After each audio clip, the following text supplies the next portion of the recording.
Hi, I'm Shanti, the artist behind Shanti Fine Arts.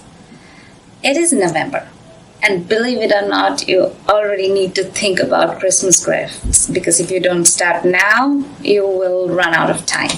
So, you're an artist, you're a crafty person, so all your friends want something special from you, like a little piece of original something. And I know giving original paintings and gifting original paintings, it's not always the best idea, whether it's worth time, money, and all. People may or may not like the painting that you give them. So what I always do is I gift a little something. I give them something that they like, or if I don't know what they like, I give them a gift card, and then I like to add a little something artsy or craftsy to it. So this year I'm going to do a lot of these cute little ornaments, and I will now go ahead and show you how I did them so that you can do the same for your friends and family. And believe me, everybody will go gaga over them. First thing you would need are these little discs. Look, they come with a hole so that you can string them through to make them like ornaments. I ordered them from Amazon, and I'll link that in the video description below. They come in different sizes. I personally think that these are a little too small. If you can get a bigger size, that's probably better because you get then more surface area to paint on. So what I did first is I coated this surface with a layer of gesso, but this is not at all a required step. I just wanted a white background to start with, and since I just applied one layer of gesso, you can see that it's pretty transparent.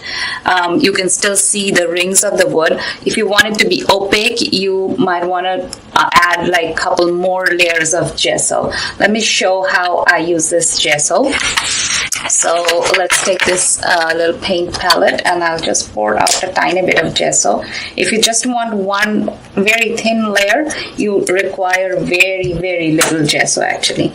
So like I'll take a little bit of gesso and then I'll put it on the surface, and then I'll smooth it out. And now you don't have to be very specific about the direction in the first. What I'll do is I'll first lay out the gesso, and then when I have enough gesso on the surface, then what I'll do is I'll just smooth that out, just making it in one direction, and then go 90 degrees and right angles and paint in another direction, and that gets it pretty smooth.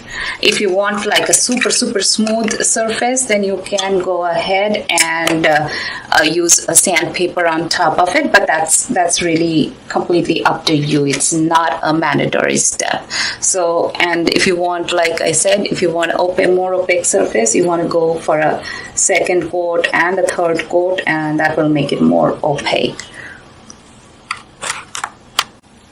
Next, I have this little reindeer motif or silhouette drawn, and I used a water-soluble graphite pencil. You can use just your regular graphite pencil, no issues. And what I'm doing is I'm just filling out that motif with gold paint.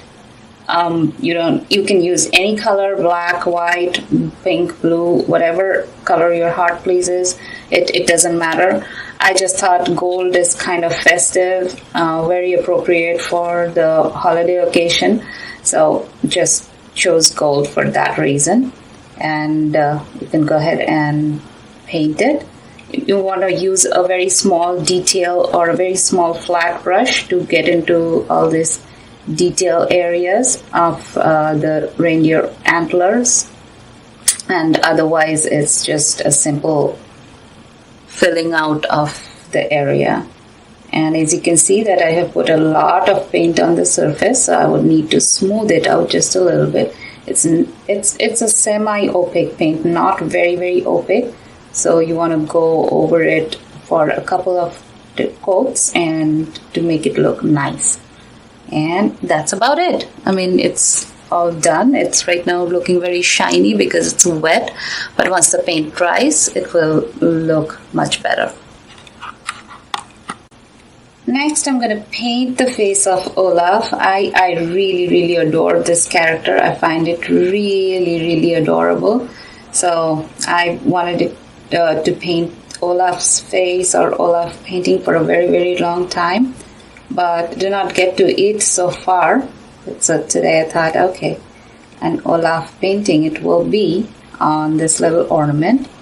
So as you can see that I drew out the original drawing with water-soluble graphite pencil, and so it's dissolving, and that's why my white is turning into tad bit gray, but that's totally fine. That's actually providing me a nice gradient.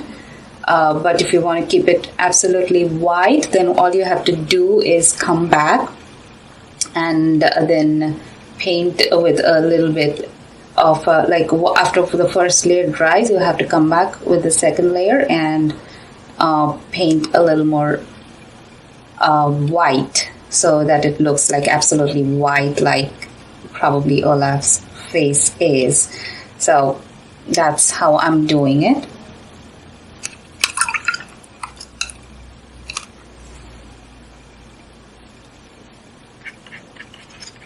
Let's do a little orange for the nose.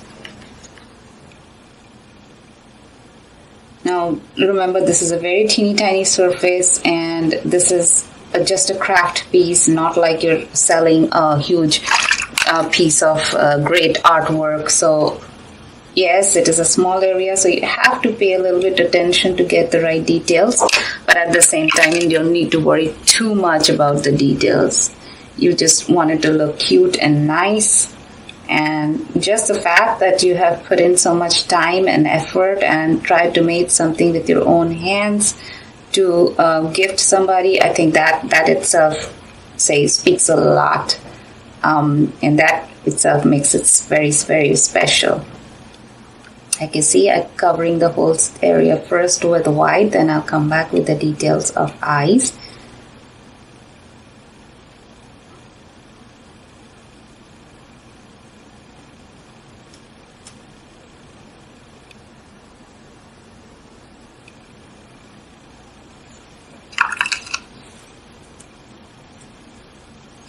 I actually find it very easy to work on fine details with flat brushes, and they tend to last a little bit longer than detail brushes, so that's what I'm using, the sharp edge of a flat brush. But whatever is more comfortable for you, you should use that. You can use a detail brush, flat brush, round brush, whatever you think is right for you to paint the fine details. Next, I'm going to do the eyes, and as usual, it's probably the most important and in a way most difficult part of the painting. It's because it's very tiny, but very difficult part of this painting. Not definitely a difficult painting. It's actually very easy, considering I'm not worrying too much about details and all that stuff. Just using a mix of blue and black to paint the eyes and the eyeballs. You can use only black or only blue, it doesn't really matter. Okay, I paint the little tiny hair outline. And finally, I'm going to work around the face a little bit and bring out the teeth by adding a little darker paint inside the mouth.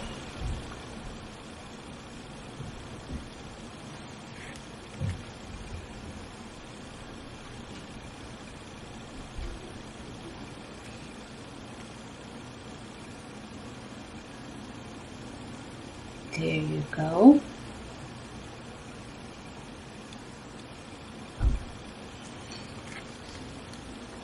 A little bit of blue for the shadow. extend the mouth outline a little bit for the nice Olaf smile. Make the orange of the nose a little more prominent, adding more paint here.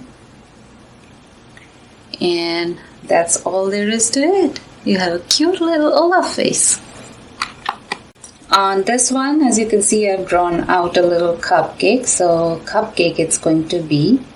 I'm making the bottom blue and the top frosting part will be pink. So yeah, that's what I choose it to be. But you know, cupcakes, frostings, it's your preference. Whatever color you want it to be. Doesn't really matter. So on the other side, I'm using a little bit of white to create like a nice gradient from dark to light. And you can smooth it out so that it's kind of goes from dark to light and not like any harsh lines in between. But once again, this is not a piece of fine art, just something fun and a little artsy touch to your holiday gifts. It makes people feel special that you did something by yourself, and I think that's what counts. That's what makes holidays special. Adding some striations with the darker blue. Look like the ripples on the cupcake bottom.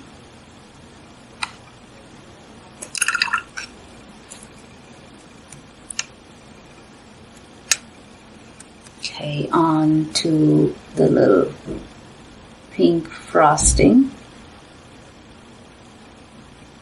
You can make it as dark and as light as you want it to be. It doesn't really matter.